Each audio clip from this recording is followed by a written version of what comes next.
Good morning, DJ and PK. It's 97.5 The Zone. Welcome in on a Friday morning. Another great morning to be a Utah Hockey Club fan. They did it again.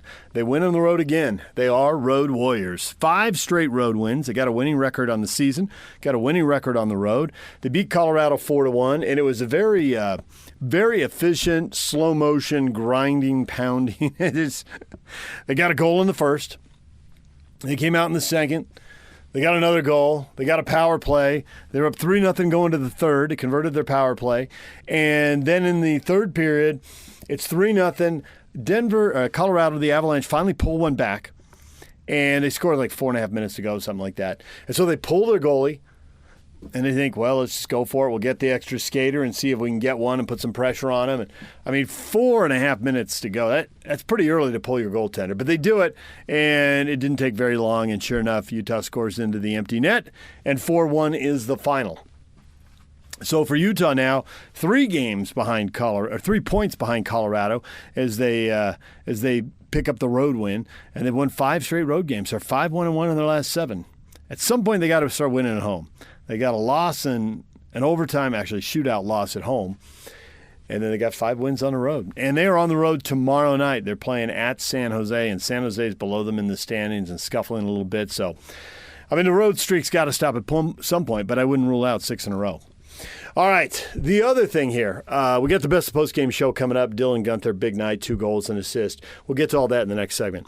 The other game last night, the Rams and the Niners, no touchdowns, ugly game, 6 field goals, and the Rams win 4-2, which of course translates to 12-6. Puka Nacua is great, 7 catches, not quite 100 yards, just a little under that, but made a big catch, a 51-yarder late in the game to set up the go-ahead field goal to make it 9-6. And if the ball had been, he had a lot of separation. If that ball had been thrown properly, it was a touchdown. But it was underthrown. He had to wait on it, so he gets tackled, and they settle for a field goal. He also had a great catch pinning the ball against the shoulder pads and the helmet of the defender. That was outstanding. That was early in the game. I think that actually may have helped set up the first field goal. It was a heck of a performance by Puka. That was really another strong outing. There'll be people that have better numbers probably, because certainly there'll be receivers with 100-yard games, and somebody may have 8, 9, or 10 catches, but a super difficult catch. A big play to flip the field in a tie game.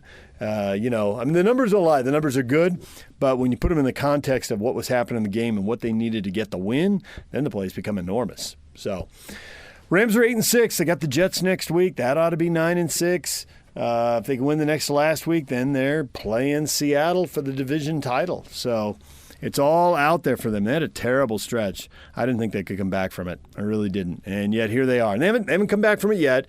And they could be sneaking in as one of the worst teams in the playoffs. But nonetheless, you're in, and then you got a chance, and you see where it goes from there.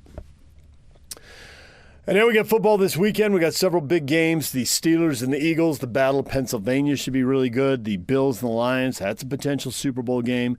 That Super Bowl preview. That should be really good. A lot of big football coming up. Army-Navy is the big college game and the quarterfinals for the championship subdivision with 3 Big Sky teams playing. So we got some football this weekend. A little light, but I wonder if this will be a playoff one weekend, if this will be a playoff weekend. Because they're playing the semis on a Thursday and Friday. It's not great. If they open playoffs this week and play the quarterfinals next week where they have opening round, they could do the semis on New Year's Day and then just have a Monday night football game to wrap things up, or a Thursday night football game to wrap things up, and play their championship game. We'll see what they do with it in the long run. All right, we got to take a break. DJ and PK, still to come. Bronco Mendenhall, Utah State football coach. You'll hear from him later this hour. He joined PK and I late in yesterday's show. Had a great conversation with him. We'll replay that for you. And we've also got the best of the Utah Hockey Club post-game show coming up next. Stay with us. Good morning, DJ and PK, proudly presented by our title sponsor, Black Desert Resort, Utah's premier golf resort. Utah Hockey Club wins on the road again, 4-1 at Colorado. Adrian Denny wraps things up. DJ and PK, it was a nice 4-1 win for the Utah Hockey Club on Thursday night in Denver. A 3-point night for Dylan Guenther with 2 goals and 1 assist. He scored 8:26 into the first period, gave Utah a 1-0 lead, and they led for the final. 51 minutes and 33 seconds, and Karel Vejmelka did not allow a goal until 4:34 left to go in regulation when Colorado scored 6-on-5 with an extra attacker for their only goal of the night. But Kevin Stenlund, 23 seconds after that, got a goal in his 4th straight game, and that would be it. A 4-1 final for the Utah Hockey Club. Big game for Dylan Guenther, a 3-point night as he takes over the team lead in scoring with now 28 points in 29 games. His 11th of the year got Utah off and running. Now moving in is Dylan Guenther down the boards. He centers, and it tips into the net. And Utah appears to have scored. Yes, they have. It's 1-0, a fluky bounce. Will give Dylan Guenther his 11th goal of the season. It's 11 tallies for Utah's number 11. And then Vlad Kolyachonok, who has played just once since November 2nd, got his 2nd goal of the season, 8 minutes and 5 seconds into the second. Utah now has 4 defensemen injured after Robert Bortuzzo went down on Tuesday, joining Maverick Lamoureux, Sean Dursey, and John Marino. Next man up, Vlad Kolyachonok, 2nd of the year, 2-0 Utah in the second. Pinching down, Ian Cole. Another one-timer from Guenther, and he drilled it high. Cooley goes D to D across the blue line. Wrist shot, tips in, and they score! A shot from the perimeter, tips in past Wedgwood, and Utah has doubled their lead. Vlad Kolyachonok back into the lineup and into the back of the net. And then just 1 minute and 47 seconds later on the power play, Dylan Guenther's 2nd of the game, his 3rd point of the night, makes it 3-0 Utah. Smith in the penalty box. Utah comes away with the puck. Sergachev on the blue line. There's Keller working it down the wall. Schmaltz right in front. One-timer, Guenther, he scores! 2nd of the night for Dylan Guenther. That one was wide open. Guenther on an absolute tear, factoring in on 5 of Utah's last 6 goals, on 13 of their 16 power play goals this season. That's his 4th 2-goal game of the year, which puts him 2nd in the National Hockey League, behind only Artemi Panarin, Mikko Rantanen, and Travis Konechny. Those 3 guys all have 5 goals on the season. Some pretty impressive company. As we said, Karel Vejmelka stopping the first 22 shots he saw before Colorado's Nathan MacKinnon, the league's leading scorer, made it 3-1. And then Kevin Stenlund, Mr. Exclamation Point, Mr. Icing on the Cake, gets Utah's last goal of the game in their 3rd straight win. Nichushkin tied up in the high slot. Utah shoots at the empty net, and they score! Kevin Stenlund shot it down, and it's goals in 4 straight for Stenlund. Utah up 4-1. So it's the 5th straight road win for the Utah Hockey Club. They're one of 5 teams in the NHL this year to have a 5-game winning streak on the road. Now 6-2-2 in the last 10, 13-11-5 on the season. They moved into 4th place in the Central Division on Thursday night with St. Louis's loss at home to San Jose. And Utah's now just 3 points out of a playoff spot in the Western Conference. We talked all about it after the game down in the locker room. Let's start with head coach Andre Cherney. We played really solid defensively. We were in the lane. We had good stick. We protect our slot really well, and we had great goaltending. So got the goal we needed, and we played solid without the puck. I know we talked about it a little before the game, but just the difference in growth and maturity in this group between now and the last time you guys saw this team. Absolutely, the composure. Okay, they scored in 6-on-5, but it was not like the other 6-on-5 that we didn't feel we were under attack. They had the puck, they were on the outside, and we did pressure at the right time. So it's not like we gave up a lot of opportunities at 6-on-5. they made a good play. They had the flash screen and they took a really good shot. That's perfect play for them, good for them. But I think we were good even at 6-on-5. What can you say about a guy like Coley coming back in the lineup after being out for so long and impacting right away? Yeah, he was really good. Honestly, credit to him. Not just his goal. His goal took a shot, deflection, and the puck goes in. That's good. But he made good play. He was solid without the puck. He made good breakout pass. He was predictable. Pretty good for him. Again before, just about his mental side of the game. Did you kind of see that he was able to have confidence in the game? Exactly. I didn't feel he was a rusty guy or whatever. You know, it's a little bit like when sometimes you have guys who come back from injury. The first game is not the problem. Second game is often there's where the adrenaline go down and stuff like that. But let's celebrate tonight. We'll figure it out in the next one. Do you think he'll get a second game in San Jose? Yeah, he will. Yeah. Is there something about stringing these games together that you're starting to see, and maybe a little bit of the road success as well? Well, that's a good question, but I think it's because when you look at the result, okay, it's one thing, but the performance is there for a while now. You know what I mean? I think since we played Carolina, maybe last game was not the best, but again, last game, it's a really good team, and we were not energy-wise where we could be. So in the circumstance of the last game, we were really good. So that's the way I see it. So I think right now we're playing good games, and we have the urgency. We don't want to let that go, and we're trying to keep going. Dylan Gunther scores 2 today. What did you like about him, McBain, and Cooley today? Sorry?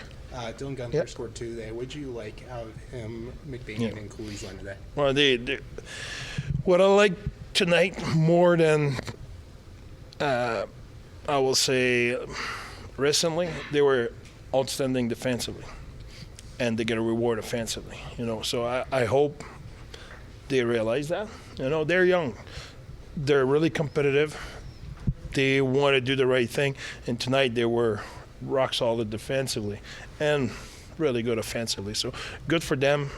Great to be a reward like that. Happy for them. Thanks. Oh, sorry. So just Vanelka's performance, is he kind of making the goaltender position maybe a hard decision the next few weeks? I understand your question, but see, 82 games. There's a lot of real estate in front of us, so you need everybody. Yeah, tonight it's Cooley's line. In a month from now, it will be Boogie's line. In 2 weeks from now, it will be another guy. Was Kessaring a week ago. You know what I mean? There's a lot of hockey left. We need to serve the wave. Reggie's playing rock solid. Good for him. We'll take it. And in 2 weeks, who knows? Thanks, Bear. Thank you. Thursday night in Denver was the Dylan Gunther show. His second 3-point night of the year, tying him with Clayton Keller for the team lead. He did just about everything, and it's the Utah Hockey Club's mentor trip. Every player was invited to take a mentor to them, be it a mom, a dad, an uncle, a cousin. And Dylan, in front of his mentor, his mom, had a pretty good night. This one's got to feel really good, especially with a Central Division opponent. Yeah, it's great. We were talking about the importance of it before the game, so nice to stick with it and close it out against a really good team. Especially on the road. This is the 5th straight road win we've seen. So what's the emphasis been so far on the road? Yeah, I think that's kind of just a coincidence. I feel like we've been playing pretty well, the last month or so. So, yeah, just getting ready for the next one now. How do you feel like this group has matured from the last time you guys saw this team to now? Yeah, I think lots. In many aspects, like closing out the game like that, knowing who we're playing against their top guys, keeping our shifts short. It was just a really good team win. 3 points for you tonight, and your mom's in the crowd. Does it make it a little more special? Yeah, it's pretty cool to have her here. And I've actually had pretty good luck when she's in the building, so might have to bring her again next year. Walk us through your wraparound there in the third period. Yeah, that one stings a little. Just got pretty excited. I saw the open net and just didn't score. So whatever. I think when we play like that, we get chances. Good things come. I know you've been playing with Cooley and McBain for a while, but what is it about their game that compliments you? Yeah, I think we talk a lot on the bench. We're really good buddies, and we just provide different aspects. Boehner can finish. He's really good in front of the net. He's heavy, and Cools is super skilled, super good with the puck. So I think when we're using our legs and skating, we're successful. What did you see on your power play goal? I mean, just a really nice play by Schmaltzy and Cools, quick puck movement. Yeah, I mean, my mom probably could have scored that one, so it was nice. Do you feel like teams are starting to recognize that that's kind of your office there on the side?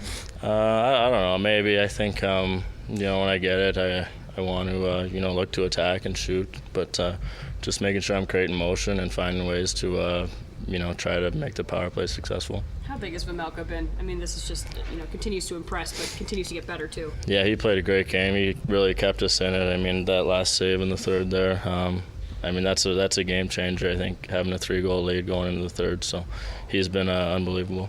What does it do for the team to see a guy like Kolyachonok score, hasn't played in a while, and gets in there? Yeah, awesome. He played really well. Coley works super hard, so it's awesome to see guys like that get rewarded. Same vein with Kevin Stenlund on a 4-game streak with his goals. Yeah. I mean, what does that do for the group?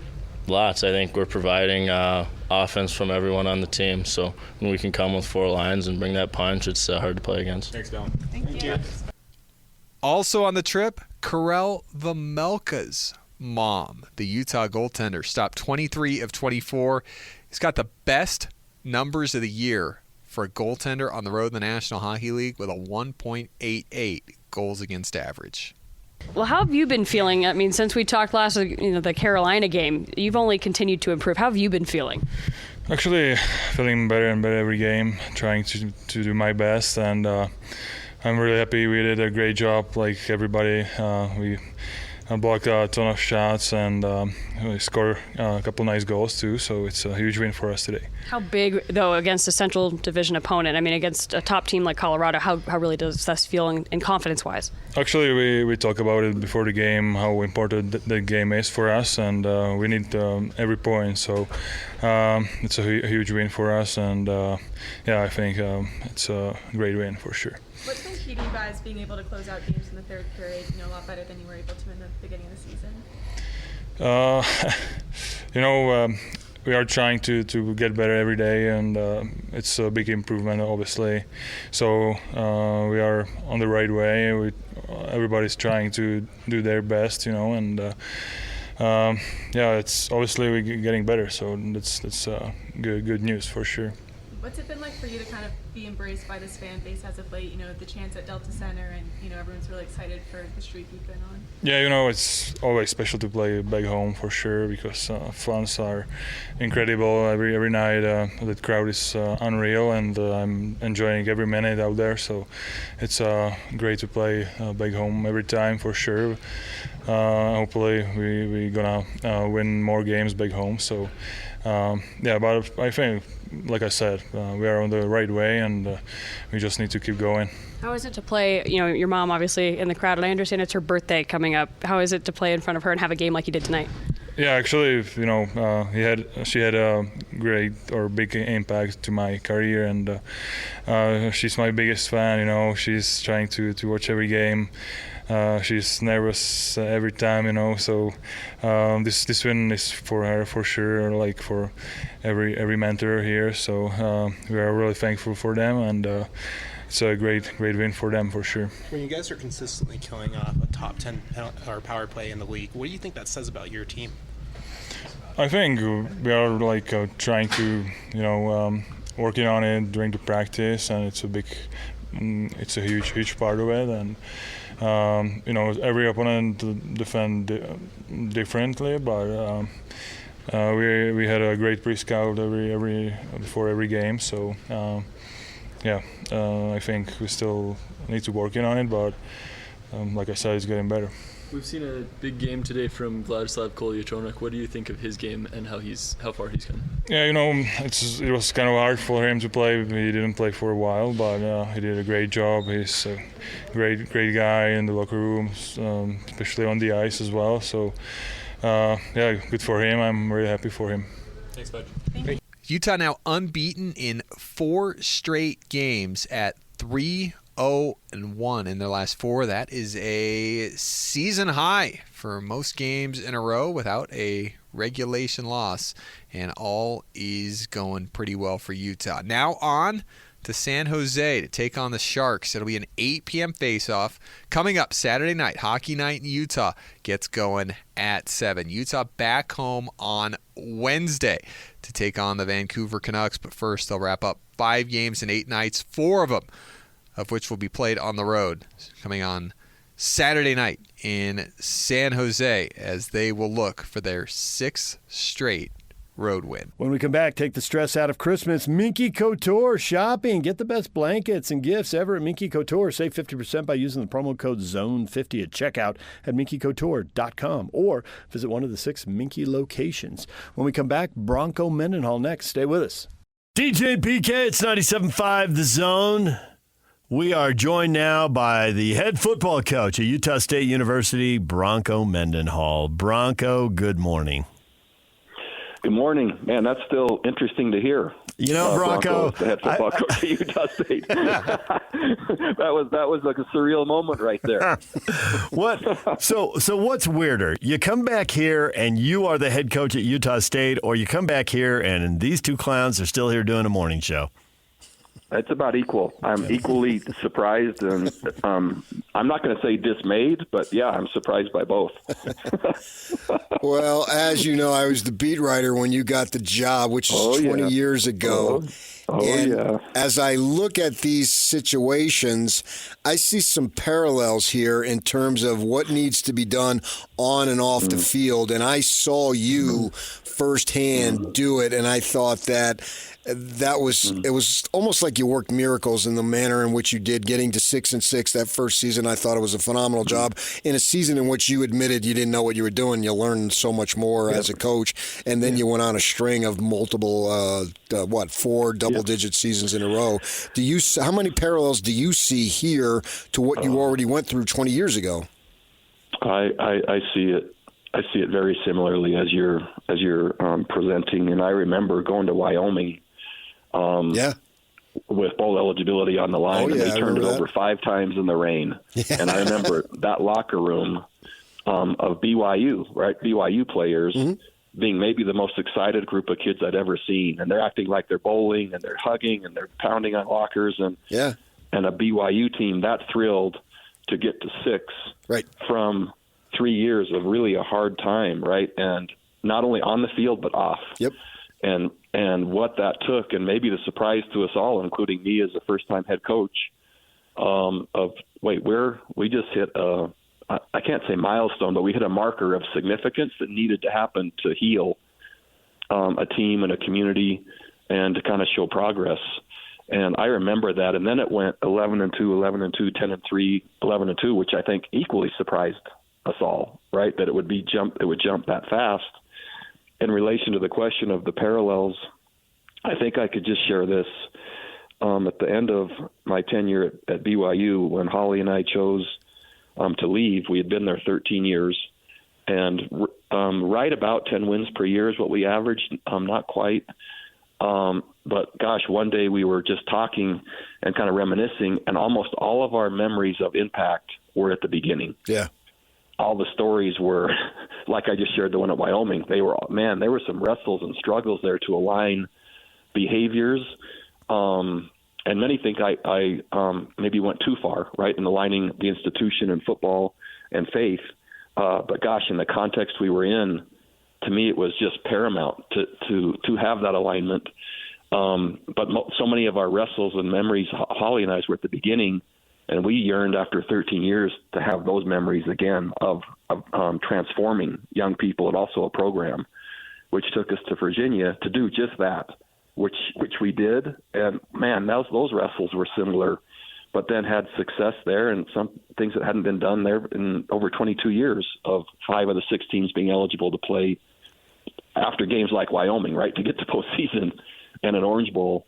And quite frankly, my wife and I, we love hard, right? We love the transformational process and helping programs and institutions re-become or become. And so that's a long answer to your question, but I see parallels, but I also have to be clear, I'm still learning and discovering, and that'll happen ongoing now, this process. But what I'm seeing and what I was drawn to, man, the chance for my family and I to do that together, but also to do what we do, which is that process, that made it just, we had to be here. So there's a lot of upside and a lot of excitement about that. There is a downside and a layer of negativity to this story, and you're probably aware of some of the things that are being written and said in Albuquerque because you were one and done there. And I'm curious your reaction to that because there are a lot of people who pinned a lot of hopes on you. And even though 5-7 doesn't sound great to people outside of New Mexico, that was like the best football season in like 8 years there. And you did it in your first year and they thought the arrow was up. So what do you say to the people who are disappointed or angry that you left Albuquerque so quickly? So first of all, I understand. It was never the intent. And man, I loved my experience there. The kids, our team, who we became, the trajectory, everything about it, and everything I had said, everything I had did was with complete authenticity and honesty about the direction that we were going to go, and it was never my intent to do otherwise than that. So number one, I understand. Number two, I'm grateful for the time I had there. Number three, I loved my experience there, and so I get it. For those that, man, are frustrated, usually frustration and anger and anything else, the magnitude of that comes with the hope that was, or the belief that was already instilled in the direction we were going. And so usually the most upset are the ones that had believed the most, right, invested the most, trusted the most, and then as a result are hurt the most. So I understand. And it was very, very, very difficult. And now if you say when you're framing difficult decisions, my wife and I believe, right, that every choice is governed by a principle, right? And every principle is governed by a belief. And the principle for us, for my wife and I, and the first in the programs that I coach, it's family first, last always. And there are players and teams that become family. But that never trumps my own family, nor theirs. And the chance to, which I never saw coming, right, the chance to have Holly and I we're empty nesters, but all three of our boys in this state, that means a long weekend we see our kids. That means here's a new girlfriend and bring her home. Let's see, right? Let's meet. Here is a chance once we get our horses and stuff here. Here's an extra few hours and we're together. It's not a plane flight. It's not now a mass coordination. It's a long weekend. While I get to do a job and help a program as well as young people do the same thing, if someone would allow themselves to go that far to try to understand that, I think they would. Do I understand that's going to take time? And maybe never for someone to understand. But I think if someone was willing to let themselves, and that is the motive, what I just presented. So I get it, and I understand it either way. However, I've operated on principle my entire life, imperfectly, but that's how the decision was made. In terms of the roster, this is a crazy world in which we live in college football. Kids come and go much more frequently than they ever have, and you know that firsthand, so I don't need to tell you.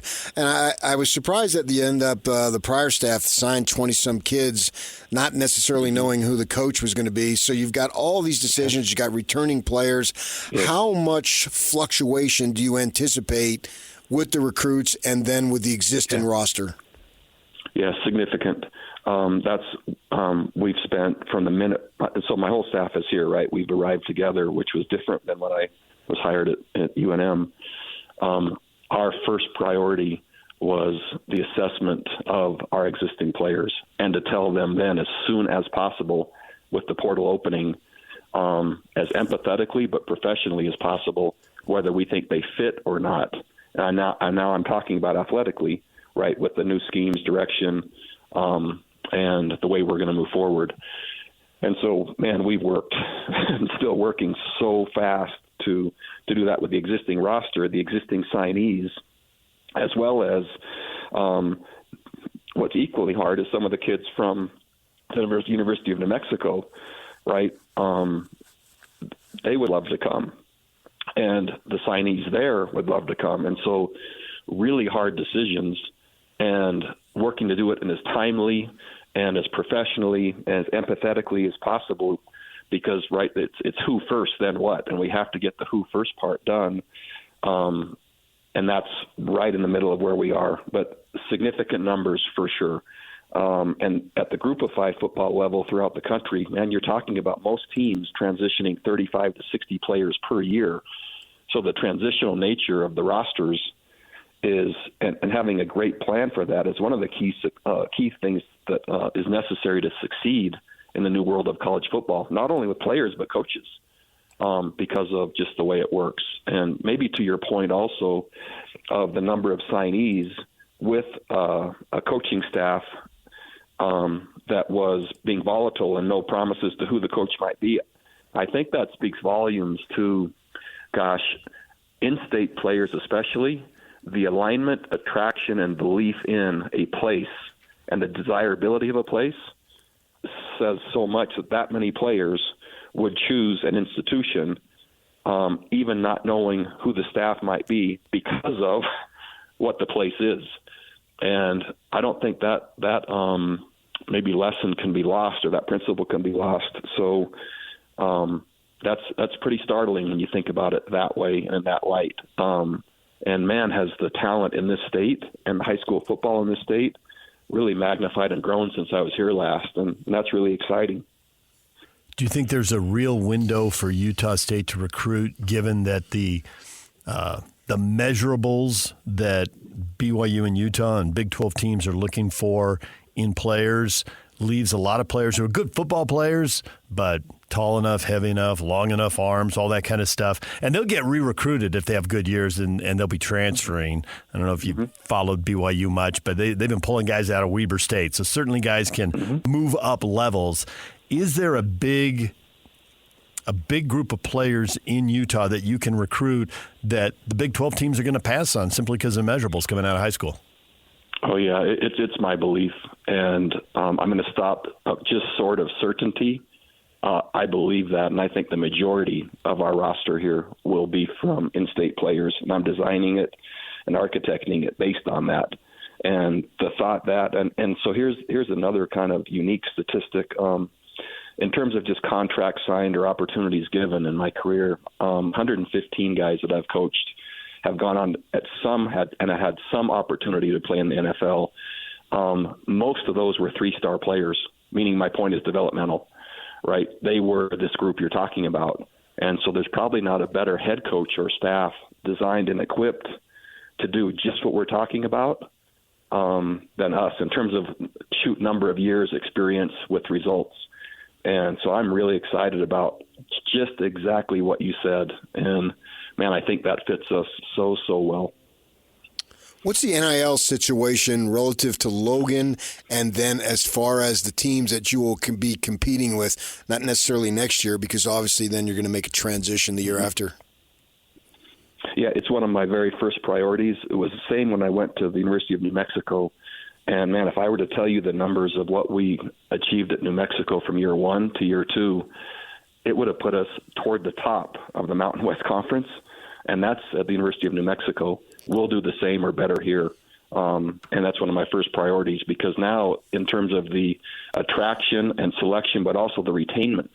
So the idea that a player will just automatically leave after 1 year, I don't think so if, right, the relationships, the structure, the scheme, as well as, right, the benchmarks in NIL meet.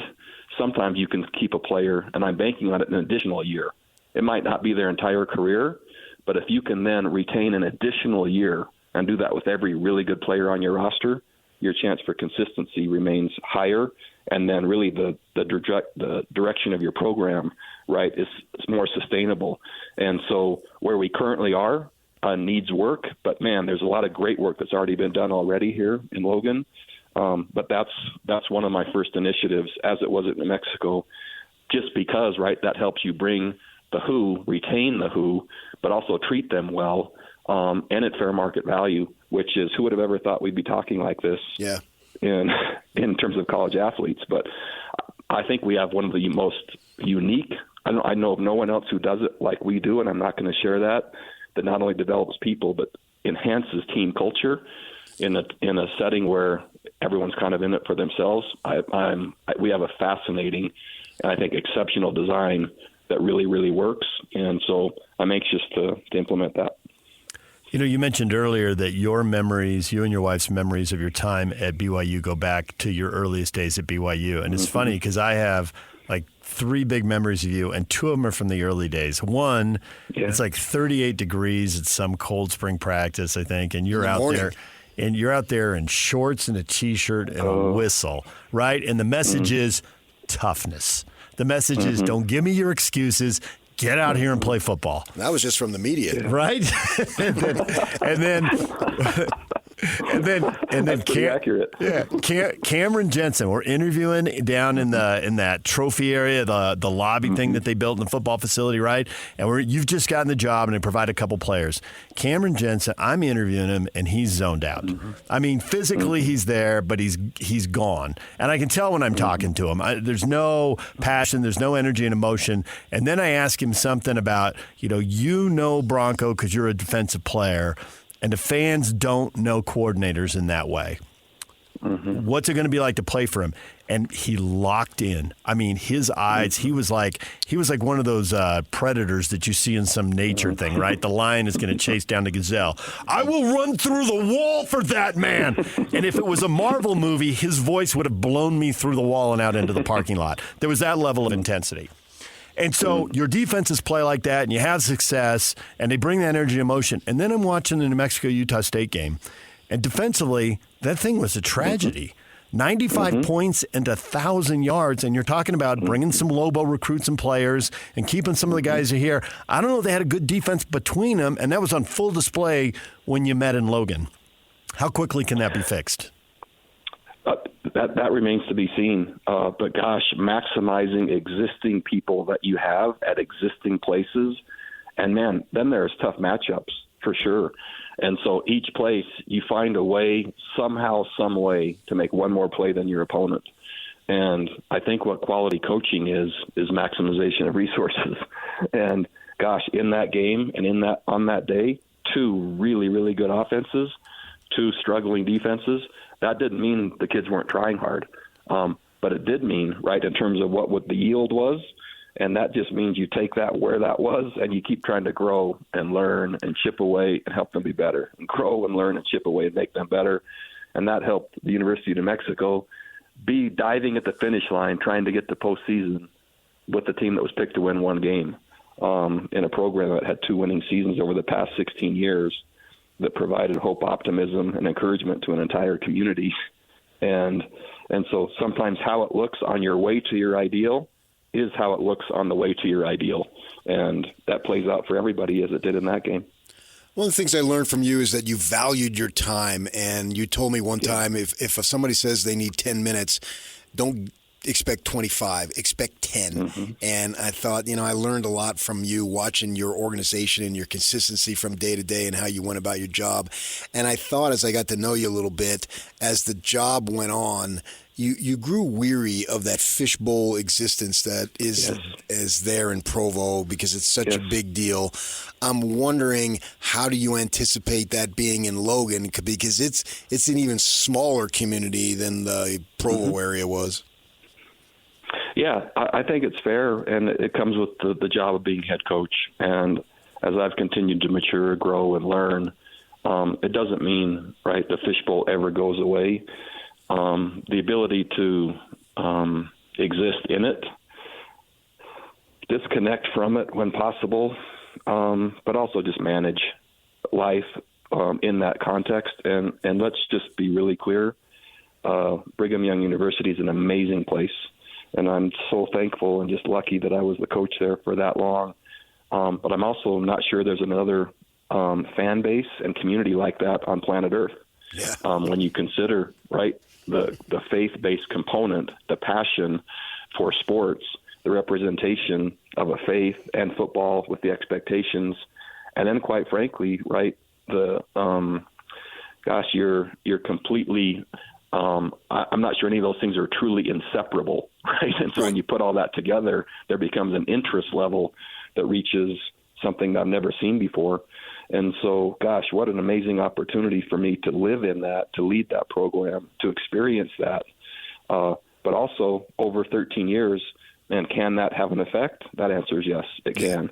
And so Logan fantastic. It's Holly and I's like ideal place to live. We've had that kind of targeted for a long time. And yeah, small town, perfect for us. Agricultural place, perfect for us. The opportunities here, perfect for us. The responsibilities that come with it, absolutely part of it and perfect for us. And yeah, I think we're pretty equipped after all these years. And I think this will be my 19th year of being a head coach. None of it will be perfect, but in terms of preparation, I'm not sure you can be more prepared. He played for you, and he's coached for you at 3 different schools. Who are the Utes getting in Jason Beck? What is his offense going to look like? What do you expect? Oh, it'll be dynamic. It'll be effective. It'll be exceptional. Jason was my quarterback coach so much in my career as a head coach, working under Robert and I as the offensive coordinator. Jason was a backup quarterback for me at Brigham Young. When I chose to step away at Virginia, Jason went with Robert and I to Syracuse. Robert was with Syracuse for 1 year and left for North Carolina State. Jason was then promoted, so he had 1 year of coordinator experience at Syracuse, calling plays and serving as coordinator prior to me hiring him in Mexico. But I already knew, the intelligence, the innovation, and what the results would be, as well as the quality of person. And so, our quarterback, Devin Dampier at New Mexico, in combination with Jason Beck, was one of the best combinations in all of college football at any level. And so I think anyone at the University of Utah can expect and will be really excited to see that's the same. Well, I told my wife that, hey, Bronco Mendenhall is coming back. He's going to take the Utah State job. She had one question, and that question was, does he still surf? You got to be kidding me. Yeah, I do. And so there's not a lot of time, in the world of being a college football coach, but in the summers, right, there's usually a couple of weeks there in July. Yeah. And usually that's spent with one trip somewhere where there's water. And by the way, surfing is relative, and I've never claimed to be great, but it's more of a soul surfer where I pop up and I can bottom turn, and no one's going to be impressed by anything else that happens.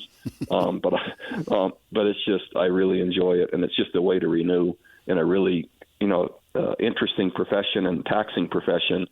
And when you find something that brings renewal and joy and kind of peace at the same time, those activities are meaningful. And so that's what that does for me. But I've really shifted from the time maybe we all knew each other.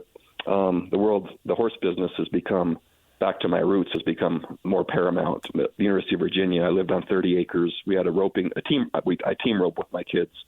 So we had a roping arena on our property. We integrated that with all of our players where they were riding on recruiting weekends and coming on the weekends to my home, my existing players riding our horses.